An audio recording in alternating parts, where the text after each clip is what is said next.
지난번에 FCOM으로 비교하는 걸 해봤고요. 비교를 한 결과로 FPU의 컨디션 레지스터 값이 바뀐다는 걸 또 알아봤었습니다. 이걸 어떻게 쓰냐? 이번 시간에 그걸 할 건데, 여기까지 오기 위해서 FPU의 상태 레지스터에 대해서 알아봤습니다.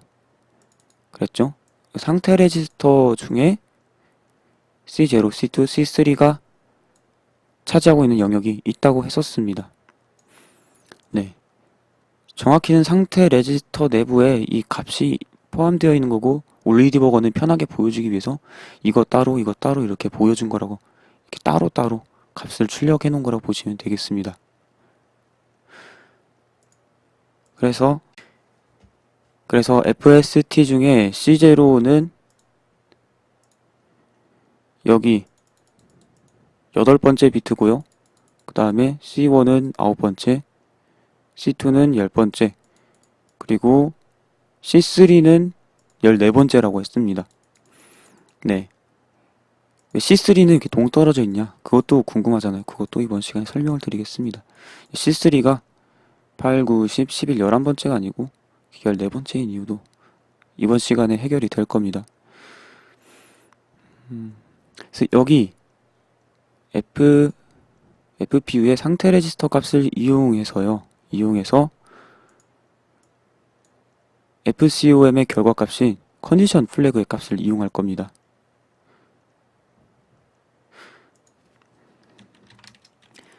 FPU의 상태 레지스터 값을 메모리 또는 범용 레지스터로 옮기는 명령어가 있습니다. 바로 FSTSW라는 건데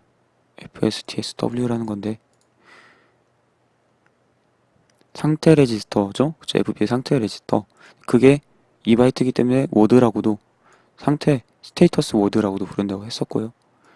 이거를 이용해서 할 수 있습니다. 2바이트를 가리키는 메모리 표현 올 수 있고 AX도 올 수 있고, 그래서 예제를 보면은 이렇게 비교를 한 후에 이 컨디션 플래그가 설정이 됐죠. 이거는 상태 레지스터 내부 값이고, 상태 레지스터 값도 바뀌었고, 이것을 AX로 옮겨올 수 있고요. 3900이 되었죠. 이 3900 값이요. 그리고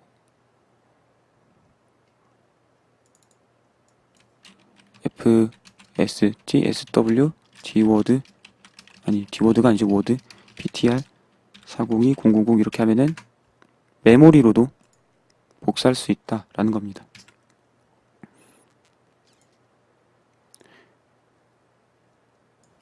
네, 그래서 여기 2바이트를 보면 3900이 됐습니다.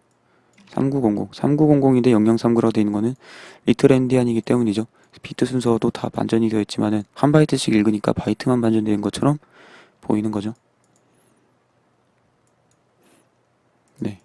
여기 402-100을 했어야 되는데 402-010을 했어야 되는데 제가 여기 1.0이라고 해놓은 값이 바뀌었네요. 네, 다시 실행을 해보면 되겠죠. 그래서 여기 3900 됐습니다. 그래서 이걸 이용해서 상태 레지스터, FPU 상태 레지스터 말고 CPU의 상태 레지스터를 설정을 할 겁니다. 비교를 하는 이유가 조건에 따라 점프를 할 건가 안 할 건가를 결정하기 위해서 하는 거잖아요. 그래서 CMP 명령어도 그랬고요. 점프 명령어는 상태 레지스터의 값에 따라 점프를 하느냐 안 하느냐가 결정된다라는 거고, 그래서 점프 레지스터 한창 설명했을 때 이 표를 보여드린 적이 있었을 겁니다. 점프 레지스터, 네, 그랬죠. 그래서 결국 상태 레지스터를 설정을 해야 됩니다. 상태 레지스터를 설정할 수 있는 명령어가 있었는데 그중 하나가 SAHF였죠. 그래서 S, 스토어, AH에서 플래그로 라는 명령어였고요. AH 안에 들어있는 값을 이 비트 순서에 맞게 설정을 해주는 거였습니다. 네. 그래서 FSTSW로 AX에 넣으면은, FSTSW로 AX에 넣으면은 그 중에 AX 중에 상위 한 바이트가 AH가 되겠죠? AH가 되겠죠? 그리고 마침 컨디션 플래그도 FPU의 상태 레지스터, FPU의 스테이터스 워드의 상위 한 바이트입니다. 상위 한 바이트에 포함이 되어 있습니다. 상위 한 바이트 중 가장 낮은 게 이게 C0, C1, C2, 얘가 C3니까요. 그렇죠?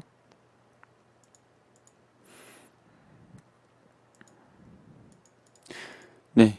그래서 이거를 쓰면은 C0 값이 CF가 되고 C1 값은 뭐 이용 안 하고 C2는 PF가 되고 C3는 GF가 됩니다. 제로 플래그. 이게 바로 이걸 쓰면은 여기서 비교한 이 컨디션 플래그 값을 그대로 상태 레지스터 값으로 옮겨도 이 점프 명령어를 이용하면 바로 쓸 수 있도록 이렇게 설계가 되어 있습니다. 바로 이렇게 설계가 되어 있습니다. 제로 플래그가 첫 번째, 두 번째, 세 번째, 네 번째, 다섯, 여섯, 일곱 번째. 0부터 하면 0, 1, 2, 3, 4, 5, 6. 여섯 번째 비트에 있는 거죠. 얘가 C3에 해당하는 거죠. 그렇기 때문에 C3가 이렇게 동떨어져 있는 겁니다. 그 비트 수 맞추려고 이렇게 동떨어진 거죠. 역사적으로도 보면은 네, 이러한 기본 명령어가 먼저 만들어진 이후에 FPU가 만들어졌으니까 FPU 명령어도 그 이후에 만들어졌으니까 기존에 만들어진 명령어에 따라서 탄생이 된 거죠. 네, 그리고 FPU가 맞춰져서 설계가 된 거죠. 그래서 비교를 했을 때 두 개가 같으면은 C3만 1이 되고 두 개는 0이 되도록 되어 있습니다. 네. 그래서 C3만 1이 된다는 거는 여기 비트만 1이 된다는 의미죠. 네, 여기 비트만 0이 다른 건 다 0이고 여기 비트만 1이 되는 거죠. 컨디션 플래그로만 보면요. 물론 C1은 여기서 1이든 0이든 신경 안 씁니다. C3만 1이고 C2, C0는 0이다 라는 거고요. 그렇게 되면 어떻게 되냐? GF 1 되고 페리티 0, 1, 페리티 0, 캐리 0 이렇게 됩니다. 이렇게 되면은 네, 점프 if equal 했을 때 제로 플래그가 1일 때 점프를 하게 되는 거죠. 그래서 제대로 상태 플래그를 설정해 줄 수 있는 거죠. 그리고 ST0가 소스보다 컸을 때, 앞에 게 뒤에 거보다 클 때, CMP로 따지면 그렇게 봐도 되죠. 앞에 거 첫 번째 오퍼랜드가 두 번째 오퍼랜드 값보다 클 때, 그때는 C3 0, C2 0, C0 0, C1은 없죠. C3, 3, 2, 0가 다 0이 됩니다. 그러면은 제로, 페리티, 캐리 다 0이 되는 거죠. 네. 이 조건에 맞을 때 점프하는 경우 그때는 if 크면 명령어를 써야 되는 거죠. 점프 만약에 크면 그걸 써야 되는 거죠. below는 낮은 거고 above가 높으면이죠. 그래서 여기를 보면 네, 캐리가 0이고 제로가 0일 때 점프한다 돼 있습니다. 그래서 이 경우도 맞는 거죠. ST0가 소스보다 작을 때는 C0만 1이 됩니다. 캐리 플래그만 1이 되고 제로 0, 페리티 0 이렇게 되는 거죠. 그래서 above 말고 below 보면은 캐리 플래그만 1이면 점프하도록 되어 있습니다. 그래서 조건이 딱딱 맞는 거죠. 이 세 개가. 네, 세 개가 딱딱 맞습니다. 그리고 제가 예를 들을 때 어버브랑 빌로우만 설명을 드렸어요. 즉 부호가 없는 정수끼리 비교했을 때 원래 쓰는 거였죠. 그쵸? CMP 명령을 썼을 땐 말이죠. 그래서 unsigned 부호 없는 비교인데요. 부호 있는 비교는 쓰면 어떻게 될까요?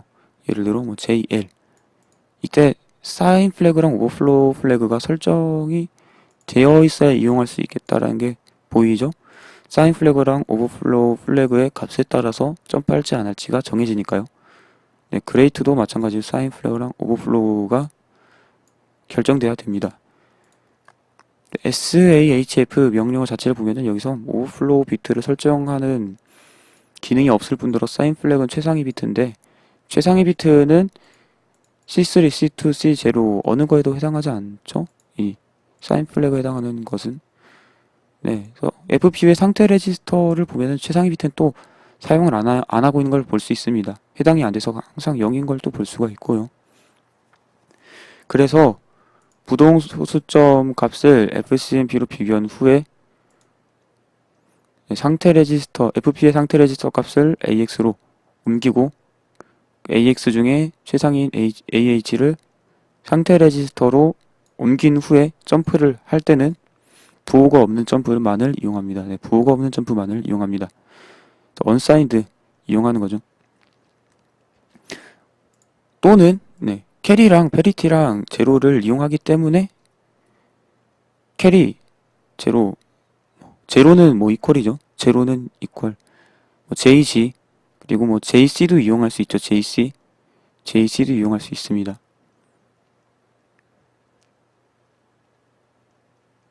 여기 있네요. JC. 예. JC는 근데 사실상 JB랑 똑같으니까. 네, JC는 JB랑 똑같으니까. 이런 점프들을 할 수 있다. 그래서 언사인드네요, 결국. 언사인드 관련 명령을 쓸 수 있다. 거기다가 제로랑 언사인드 이걸 쓸 수 있다라는 겁니다. 이것들 쓸 수 있다.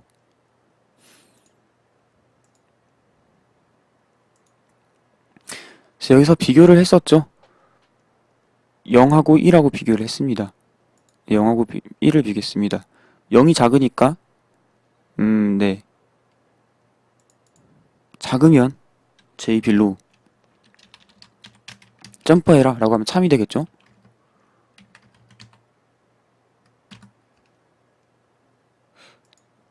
그리고 마지막 하나 더 있었어요. 조건이 언오더드가 있었죠. ST0가 나더 넘버거나 소스가 나더 넘버거나 ST0가 지원하지 않는 포맷 형태의 데이터거나 소스가 지원하지 않는 형태의 데이터거나 이러한 경우 예외를 발생하고 값을 다 1로 설정을 했었죠. 예외 발생이라는 거는 나중에 설명할 건데 여기 에러 레지스터가 설정되는 걸 또 봤었어요. 그쵸? 네. 이 경우에는 다 1로 설정이 되잖아요.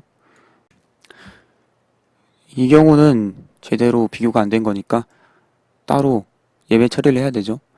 정상적인 비교가 된 것처럼 점프를 하면 안 되겠죠. 그 경우는 어떻게 하면 되냐면은 이 경우는 다른 경우랑 다르게 C2가 1이 됩니다. C2가 1이 돼요. C2가 1이 되고 C2는 페리티죠. 그래서 페리티가 1인지 체크를 하면 됩니다. 그래서 페리티가 뭐 1이면은 예외 처리하는 부분으로 예를 들면 오류가 났다라는 부분을 점프하도록 만들면 되는 거죠. 그래서 페리티는 언오더든지 아닌지 검사할 수 있습니다. 상태 레지스터로 값을 옮겼을 때, 복사했을 때 말이죠. 해보도록 할까요? 예를 들어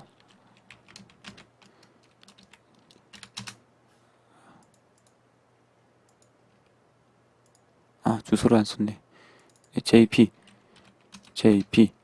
오류가 났을 때는 뭐 401031로 이동하도록 해라 뭐 이렇게 할 수 있겠죠. 그렇지 않고 이제 제대로 된 비교가 됐을 때는 작으면 401000으로 점프하라 이렇게 할 수가 있겠습니다.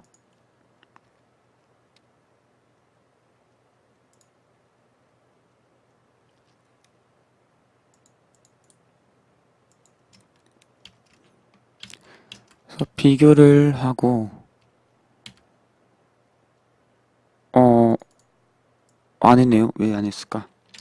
레지스터를 올려야 되는데 상태 레지스터로 AH 있는 값을 올려야 되죠. SAHF 이렇게 그 다음에 JP 401031 JB 401000 이렇게 해야 되죠. 오류가 있었네요. 이거 안 올렸었네요. 이렇게 해야 됩니다. 그래서 오류가 없기 때문에 페리티가 세팅이 안 됐고 넘어가서 JP 다시 이렇게 되는 겁니다. 오류가 나면은 여기로 이동되겠죠. 그럼 여기서 뭐 오류가 났다. 오류가 났을 때 처리하는 부분 오류가 났다라는 걸 출력한다거나 뭐 그런 걸 하면 되는 겁니다. 그래서 그렇게 되어 있는 거고요. 기존에 작성되어 있는 프로그램 분석할 때도 이렇게 나와 있는 후에 페리티를 또 검사한다 라고 했을 때 이런 의미로 페리티 비트를 이용한다 했을 때 이런 이유로 페리티 비트를 이용하는구나 라고 아시면 됩니다. 그래서 과정은 이렇게 됩니다. 네, 방금 이 3번을 빠뜨리는 실수를 하고 예제를 작동시켰었는데 3번 빠뜨리지 말고요. 상태 레지스터를 세팅했기 때문에 점프를 사용해도 되는 겁니다. 네. 그리고 점프는 네. 점프는 이런 것들을 이용할 수 있었죠. 이거랑 페리티 관련된 거 이거를 이용할 수 있었습니다. 그래서 여기까지